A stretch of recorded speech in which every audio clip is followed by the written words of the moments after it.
Hello and welcome to Handmade Originals. This is the 50th, I can hardly believe it, the 50th video from Handmade Originals, and I have so much exciting news to tell you.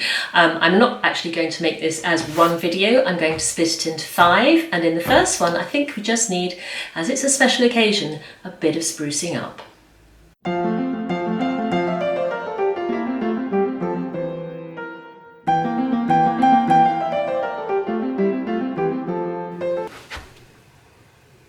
That's me done. Now for the studio.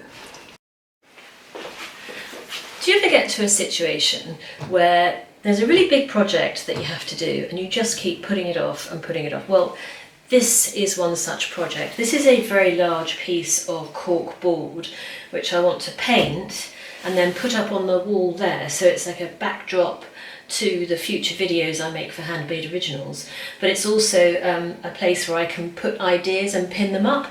The problem is I've put it off and put it off, and I've started plonking things on top of it, and it's actually now clogging up everything because this is the table I work on and I can't do anything until this is off the table. So the time has come, it's crunch time, I'm actually going to do it. I dithered a lot about which colour to do it, and I've decided I'm going to have a mixture of these two colours. And then I was dithering about, is that enough? Do I need to water it down? I am going to water it down. I've looked up online what the coverage is for these little pots.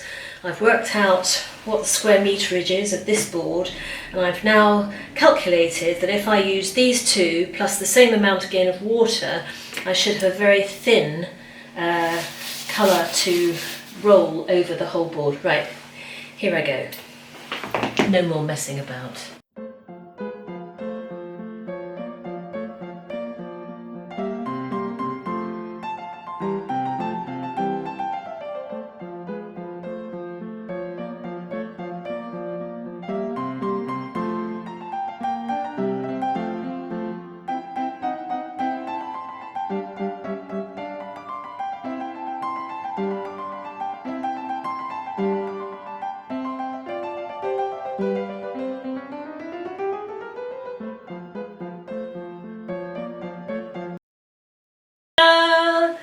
And finally, it's done. It's a little bit patchy, but actually I don't mind that, which is what we call in the trade ex post facto rationalisation, or yeah, I meant it to be like that. Anyway, I think it will be fine. I'll see what it looks like when it's dry. If I'm not happy with it, obviously I can put another coat of something else or just cry. Moving on.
And there we have it. And here we are. This is, and finally I can get all this out of the way, hanging it up here.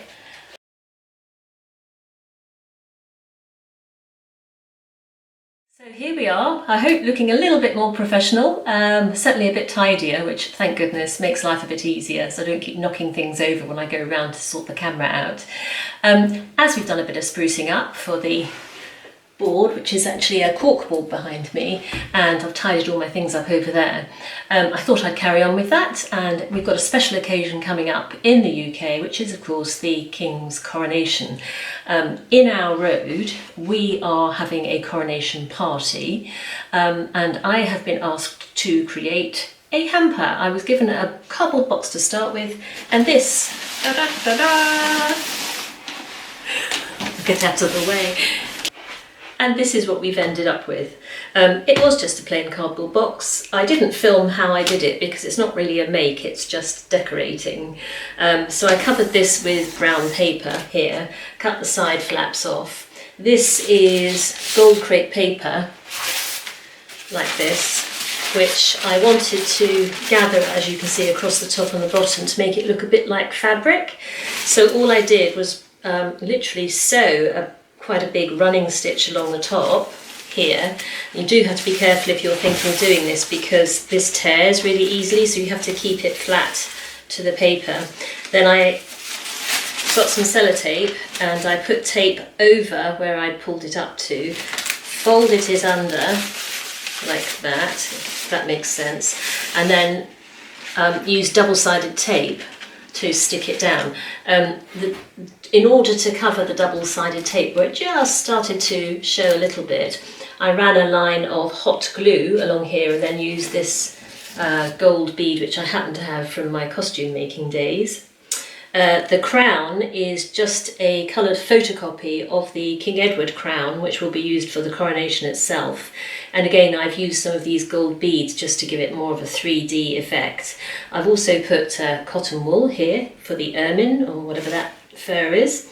And I cut out the parts here which had purple velvet, and I just used purple tissue underneath, again to give it that sort of 3D effect. And this is sitting on a piece of cork which is stuck to the cardboard inside, so that again it's not flat, it's sort of sticking out.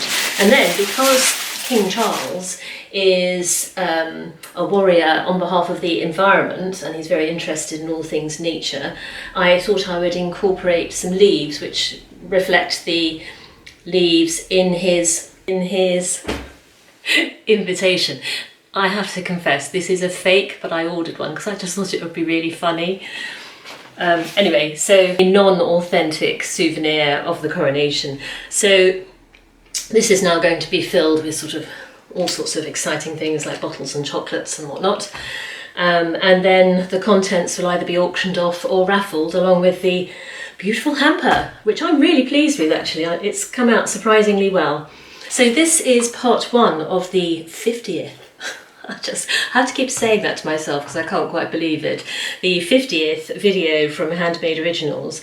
So part two of the 50th video will tell you about the exciting news that not only have I now got well over 1,000 subscribers, which is what YouTube require in order to monetize, but also in March I hit their parameter of over 4,000 watched hours in the previous 365 days in order to be monetized. So my channel is now monetized, and in the next video I'll tell you exactly what that means. Not quite what you think, I'm sure. Anyway, I shall see you in the next one, which hopefully will be tomorrow. Hello and welcome to the 50th video from Handmade Original. Can't even say it.